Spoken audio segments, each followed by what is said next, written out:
Mohon maaf, ada sebagian orang membid'ahkan kita ahli sunnati wal jamaati asy'ariyati. Cuman kadang memang kesalahan di kita ini, tidak mau belajar. Mulai dari maulid Nabi kita suka membawa hadis palsu. Kita ini bermasalah juga. Makanya kita harus kritik ke dalam. Kadang kita tidak ngerti ilmu ngomong. Tawasul ini selama ini yang sering kita dengar. Tawasul itu apa sih? Loh, tawasul kok nggak boleh? Ini biasanya Ustadz males nggak mau belajar.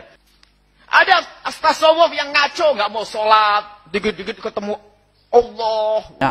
Ya memang titik permasalahannya itu memang ada sama mereka, memang diakui ini ya, dan itu diluruskan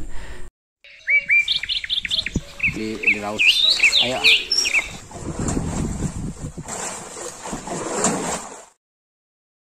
Hasilnya disarankan kepada teman-teman dengan 25 ini adalah ikhlas kepada Allah Subhanahu wa taala.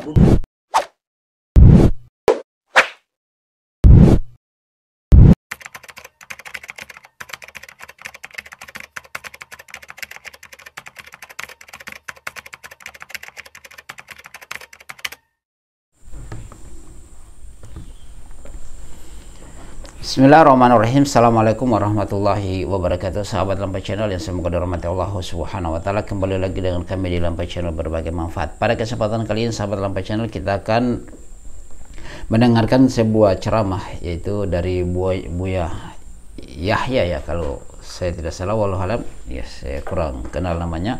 Dan di sini sahabat Lampai Channel kita akan mendengarkan, kemudian kita akan membahas, atau namanya kita membeda video ya, itu mungkin lebih pas ya. Di sini kita akan membahas sebuah video yang masya Allah ya, disampaikan oleh seorang buya atau kiai yang masih lurus jalur pemikirannya dalam perkara agama ini ya. Dan saya lihat dari beberapa videonya, ceramahnya, memang beliau sering mengkritik dari dalam dari sisi NU dalam hal beberapa kesalahan-kesalahan yang perlu dia luruskan, dan itu memang terjadi di kalangan saudara-saudara kita, yang beliau ini sebagai kiai yang juga terpandang yang meluruskan. Dan kita akan melihat videonya, kita akan membeda ya videonya. Di sini kurang lebih 2 menit 32 detik. Kita sama-sama menyaksikan, antum saksikan secara keseluruhan, kemudian kita membeda mana yang kita sepakati, mana yang kita tidak sepakati, dan mana yang perlu untuk kita luruskan ya. Kita lihat sama-sama. Antum juga saya ingatkan, kalau antum berkomentar, komentar yang baik, jangan antum komentar yang buruk-buruk, komentar yang mencela, mencaci maki, jangan. Saya tidak bertanggung jawab dalam hal itu, karena itu nanti antum diminta pertanggungjawaban. Antum kalau komentar yang baik-baik, yang ilmiah, bukan mencela ya. Ayo sahabat Lampai Channel, kita sama-sama menyaksikan. Kemudian lah ini, mohon maaf, ada sebagian orang membid'ahkan kita ahli sunnati wal jamaati asy'ariyati. Cuman kadang memang kesalahan di kita ini, tidak mau belajar. Mulai dari maulid Nabi kita suka membawa hadis palsu. Kita ini bermasalah juga. Makanya kita harus kritik ke dalam. Membawa hadis Nabi, kita masalah maulid Nabi, man a'adha maulidi wajabat syafaati, hadis palsu sering diangkat di mimbar kadang oleh kita sendiri. Maulid Nabi tidak pakai hujah palsu. Maulid Nabi mengagungkan Nabi sallallahu alaihi wasallam, dan Nabi adalah syiar Allah harus diagungkan, dan kita harus bergembira terus dengan Nabi. Ini adalah hujah secara umum. Kadang kita itu kepleset bawa riwayat-riwayat palsu. Satu. Oke, kita skip dulu sahabat Lampai Channel. Beliau mengatakan bahwasanya ada satu kelompok itu yang selalu membidak-bidakan ya, membidak-bidakan dari amalan yang ada di Aswaja ya. Nah di sini kemudian beliau, kita tadi melihat bahwasanya ya memang titik permasalahannya itu memang ada sama mereka, memang diakui ini ya, dan itu diluruskan. Yang membidak-bidakan ya, tapi memang dia mengatakan bahwasanya memang titik masalahnya itu ada sama kita, artinya ada sama Aswaja tersebut yang dia katakan itu, termasuk maulid Nabi ya, membawa-bawakan hadis-hadis palsu hanya dalam rangka untuk mengagungkan Rasulullah Shallallahu Alaihi Wasallam, pada menipu orang ya, saya katakan menipu orang awam untuk melaksanakan amalan maulid Nabi. Padahal kalau mau cinta kepada Nabi, ya lakukanlah sesuai yang dituntunan oleh Rasulullah Shallallahu Alaihi Wasallam. Jangan harus membawa hadis-hadis palsu dalam rangka untuk menipu orang. Dan saya sepakat dengan apa yang dikatakan oleh Buya ini, oleh Kiai ini. Saya sepakat. ya bahwasanya memang harus dikritik dari dalam, ada yang memidah-midahkan dari salaf, ya itu bukan mereka tidak cinta, mereka cinta sehingga mereka harus menjelaskan, dan ini beliau terima, ya beliau terima bahwasanya dikritik, ya karena memang dari dalamnya mereka itu yang harus diperbaiki karena membawakan hadis-hadis palsu, ya terkait dalam rangka perayaan Maulid Nabi dibidah-bidahkan karena memang masalahnya ada di dalam, ya sebagaimana yang dia katakan tadi. Oke, kita lanjut. Kadang kita nggak ngerti ilmu ngomong. Tawasul ini selama ini yang sering kita dengar, tawasul itu apa sih? Belum tawasul kok nggak boleh. Ini biasanya Ustadz males nggak mau belajar. Terkait dengan tawasul lagi, ya dengan tawasul. Ya, terkadang memang tidak mau belajar, ya ada juga kiai-kiai yang masya Allah hanya terkenal hanya karena bukan karena ilmunya, ya terkenal karena sesuatu, ya karena tidak mau belajar, ya sehingga seperti begitu sembarang saja mengatakan tawasul, ya karena memang saya sepakat tidak paham terkait dengan pengertian dari tawasul, itu salah dalam pengertiannya sehingga sembarang dia mengomong, oh kenapa itu dari Wahabi, dari Salafi itu tidak bisa tawasul. Bukan tidak bisa tawasul, kamu meminta kepada Allah Subhanahu wa taala bukan melalui perantaraan. Sahabat, ayo kita lanjut. Tawasul itu kan seperti begini, kalau kita mau ketemu Pak Presiden Sujah lewat anaknya pakai perantara. Tawasul bukan membuat perantara seperti itu salah, bukan begitu. Misalnya ada orang ketemu seorang kiai susah, karena Pak kiainya sibuk dan sebagainya, nanti lewat perantara murid terdekatnya. Itu tawasul, oh, bukan gitu. Ini loh yang mendefinisikan ustadznya malas belajar.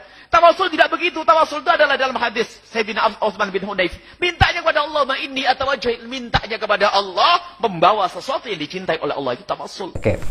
Saya sepakat dengan apa yang dikatakan oleh Buya ini, bahwasanya tawasul itu bukan engkau melalui perantaraan seperti antum menemui seseorang melalui anaknya, bukan seperti itu, tetapi antum meminta kepada Allah Subhanahu wa taala membawa sesuatu atau menyebutkan sesuatu yang diridhoi oleh Allah Subhanahu wa taala. Lihat kisah yang orang terkurung di dalam gua, yang mereka menghadirkan tawasul dengan amalan-amalan soleh mereka. Ya, tapi mereka meminta kepada Allah Subhanahu wa taala dengan bertawasul dengan amalan-amalan soleh yang mereka kerjakan, bukan kita melalui perantaraan kepada kuburan, ya penghuni kuburan untuk sampaikan kepada Allah Subhanahu wa taala, bukan seperti begitu. Dan saya sepakat dengan apa yang dikatakan oleh kiai ini, bahwasanya tawasul harus meminta kepada Allah Subhanahu wa taala bukan melalui perantaraan orang-orang yang sendiri tidak mampu mempertanggungjawabkan tentang dirinya di hadapan Allah Subhanahu wa taala apa-apa yang dia telah kerjakan di dunia itu. Ya karena semua orang akan mempertanggungjawabkan apa yang dia kerjakan di dunia. Tidak ada orang yang dikatakan wali, tidak ada, ya. Hanya orang-orang yang soleh saja itu yang ada, ya. Kalau wali-wali yang dikatakan wali Allah itu tidak ada. Ya, tidak ada orang sampai pada seperti itu. Hanya saja ada orang-orang yang terlalu meninggikan orang, berlebihan dari tataran yang memang merupakan sifat dari atau amalia-amalia yang dia kerjakan. Terlalu berlebihan orang dengan hal-hal tersebut. Oke, kita lanjutkan lagi. Karena salah mendefinisikan menjadikan kita itu dibid'ah-bid'ahkan, itu salahnya kita. Ya, membidah-bidahkan, ya wajar ya, kita membidah-bidahkan bukan berarti kami benci, tetapi kami meluruskan bahwasanya itu amalan bidah. Jangan kalian bawakan hadis palsu, jangan kalian bertawasul sembarang bertawasul. Tawasul sesuai dengan yang dituntunkan oleh Rasulullah Shallallahu Alaihi Wasallam. Ayo kita lanjut lagi. Ada tasawuf yang ngaco, nggak mau sholat, dikit-dikit ketemu Allah, mau macam-macam aneh-aneh. Ketemu Nabi Muhammad langsung, tapi dia akhlaknya nggak bener, diingkari oleh orang-orang lain. Jadi memang sebagian kita ini memang melanggar. Ada sawah sempalan, amalan-amalan yang aneh. Wah ini, amalan-amalan yang aneh ini ya. Sehingga kita sering juga masuk amalan yang salah, sehingga ini menjadi senjata bagi mereka untuk menghancurkan. Oke. Terkait dengan amalan-amalan yang aneh, ya, saya sepakat dengan beliau juga. Amalan-amalan yang aneh yang ada dari Aswaja itu kita lihat, ya. Ada orang-orang yang terlalu belajar terkait dengan tasawuf, katanya melakukan amalan-amalan yang aneh sebagaimana dikatakan oleh kiai ini, saya sepakat. Ya, ada katanya yang beramalan mimpi juga, ketemu Allah, ketemu Nabi, ya, tapi jasadnya tidak nampak, ya. Ini yang maka dibidah-bidahkan, ya wajar ya kalau kami tegur, ya bahwa itu amalan yang tidak benar, itu amalan yang keliru, menyimpan dari Al-Quran dan Sunnah. Yang bukan berarti kami benci, tapi kami luruskan agar orang juga tidak mengikuti, ya kiai-kiai yang dikatakan tadi. Kiai ini bahwasanya adalah kiai-kiai yang bodoh memang, yang tidak mau belajar, ya. Ya kemudian lagi berikut terkait dengan salawat. Memang kita lihat ya banyak dari kalangan teman-teman kita itu, ya salawat sembarang saja yang dia salawat, ya lebih mulia salawat yang mereka buat daripada salawat yang Rasul ajarkan, Itu yang kita dapatkan nih. Salawat badar lah, salawat apalah. Padahal salawat yang coba itu khususkan saja dengan apa yang Rasul ajarkan ya. Yang Rasul ajarkan salawat tersebut. Apakah tidak cukup itu yang Rasul ajarkan? Salawat yang Rasul ajarkan kepada para sahabatnya. Sehingga kita harus membuat salawat ini. Bahkan lebih mulia salawat yang kalian buat daripada salawat yang diajarkan oleh Rasulullah Sallallahu Alaihi Wasallam. Ya, itu. Dan itu saya lihat bahwasanya ada salawat-salawat yang memang di situ menyimpang ya, di dalamnya terlalu berlebihan dalam mengagungkan Rasulullah Sallallahu Alaihi Wasallam, bahkan hampir menyamakan Rasulullah Sallallahu Alaihi Wasallam dengan Allah Subhanahu Wa Taala. Padahal Rasulullah adalah manusia biasa yang diberikan wahyu oleh Allah Subhanahu Wa Taala, diutus oleh Allah Subhanahu Wa Taala untuk menyampaikan pesan dari Allah Subhanahu Wa Taala, menyampaikan wahyu yang diwahyukan kepadanya ya.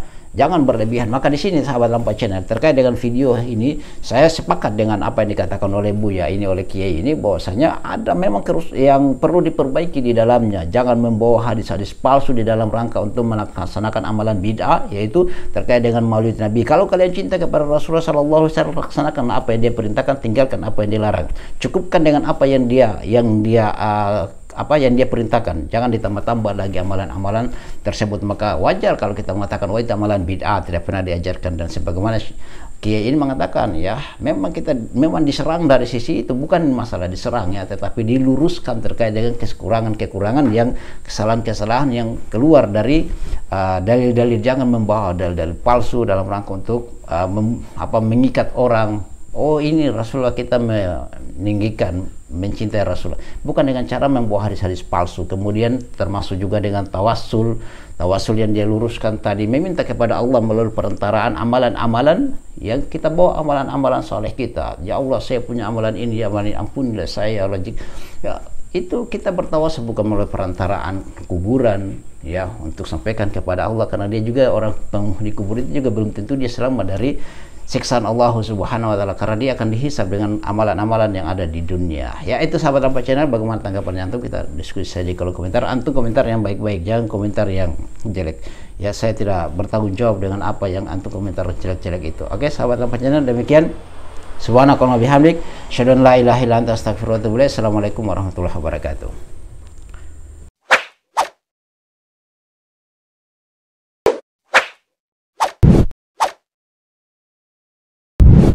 الحمد لله رب العالمين.